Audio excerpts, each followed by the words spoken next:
Hey gang, Neil Nundy back for part 2. In this section, we're actually going to focus on how to navigate the Twitter interface. What do all the different sections and buttons mean? We're going to do it on, again, the web browser and also on our smartphones. So grab either the device that you want to use this on and practice, and I'll see you back here in just a moment. Thanks.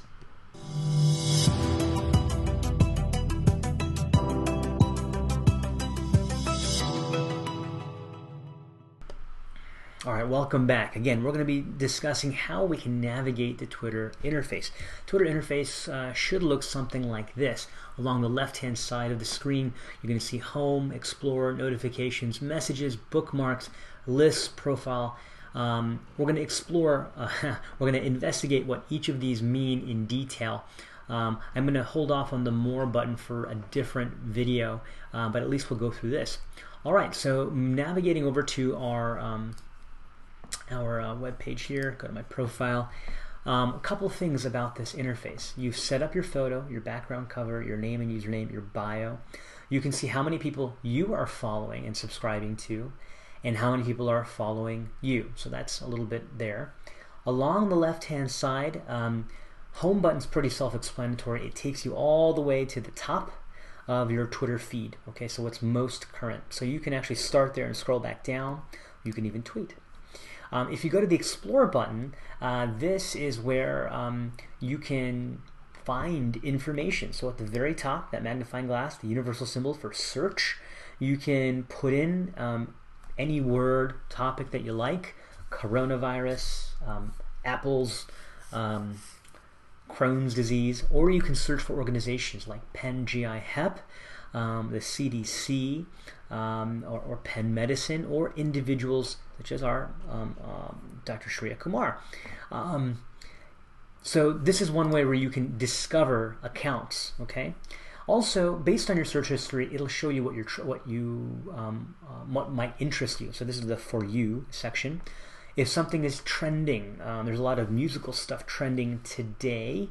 It'll show up here. If you're into news, you can populate it with your geography. It'll geotag you if you like, and it'll show you what kind of news is perhaps of interest to you based also on your search history.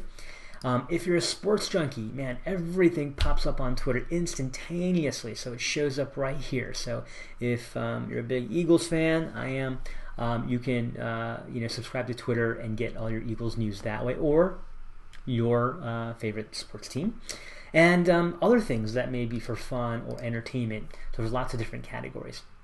Now, notifications is really important. Notifications is where you can actually find any tweet that you have put out or that you've been mentioned in. If anybody's replied to something you have tweeted out, or there's discussion going on a topic that you have engaged in previously, it'll pop up under notifications to let you know. You can turn notifications off in your phone, so you don't have to have it buzzing all the time, or you can leave them on. Depends on your own personal preferences. Now, messages, I'm not going to click on messages just yet because that's private for me, but messages is like any inbox, like an email. Our own academic emails have inboxes, of course. Your credit card has an inbox, your bank has an inbox. You check messages, and you can send messages. So this is called direct messaging, or DMing, direct messaging. And you can send somebody a private message offline. I always recommend you be respectful for what kind of messages you put or respond to. But that's a nice way to talk offline with people. Bookmarks is not a feature I typically use because usually if I find something on Twitter, an article, I'm probably going to read it right then and there. But if you find an article or a link that you would like to save, just don't have time in the heat of the moment, you can bookmark it and it'll show up here so that you can go back and imbibe that didactic or that article. Now, lists. This is profound. This is one of the best features you're ever going to find in all of Twitter, in my humble opinion. Lists allow you to curate individuals, organizations, journals, all in one place. It's high yield, okay? So whereas your home button curates everybody you're following or whatever they're tweeting all in one place, doesn't matter the topic, lists hyper-focus. You'll notice I have a lot of lists. One of them is for GI journals. Let me go back. For GI journals and societies. And so that's what I've named it. And it's not just GI, it's JAMA, New England Journal of Medicine, the ASGE, anybody that interests me where I want to get like high-yield learning. What's the latest breaking news from the organizations that I care about and read? You can see I have 21 members that I've added, right? So I create who's a member on this list. Notably, and I'll come back to that, but I have many that I follow and have curated here. And I also even have one subscriber, I believe it is Dr.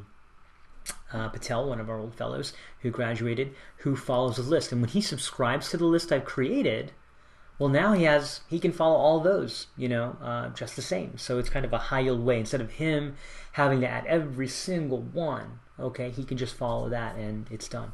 How do you create a list? Well, you go over here to list, and up in the upper top right, you're going to see this little plus sign button, right? You click on that. You can name your list, okay? You can put a little description of what it's about, and you can choose to make it private or public. Now, you might notice that some of them are private. They have these little lock boxes, okay, for various reasons, and some are public, like GI journals and societies. Now, when I add somebody, an organization or an individual, to a public list, they get a notification. So I'm very careful about letting them know that and making sure that I'm not adding to some type of questionable named list. I put them to, I make it professional and appropriate. One of the lists that I have is like for patient advocate warriors. These are patient influencers who are out there disseminating good information that I interact with and that I respect and learn from. So I'm able to go to that list and kind of focus on them rather than all the buzz that might be on my home Twitter feed. All right, why don't I go and show you how to find some of this on your iPhone. So if you get your iPhone, Android device out, and we'll just start here at the top on the home button. If you click on the upper left and then you see your profile icon, you'll see the same similar menu, and I'm going to click on lists. Boom, same thing that I have there. If I click on GI journals and societies again, I see the same information you saw on the web-based version, and I can edit. I can edit that list and I can manage the members if I want to. Okay. So this is one of the best features that I have come across in Twitter because lists allow me to be hyper-focused in what I want to read, what I want to learn, or be exposed to that day. All right, well, I hope that was helpful and useful to you all. If you have any questions, please do reach out and let me know. Thank you.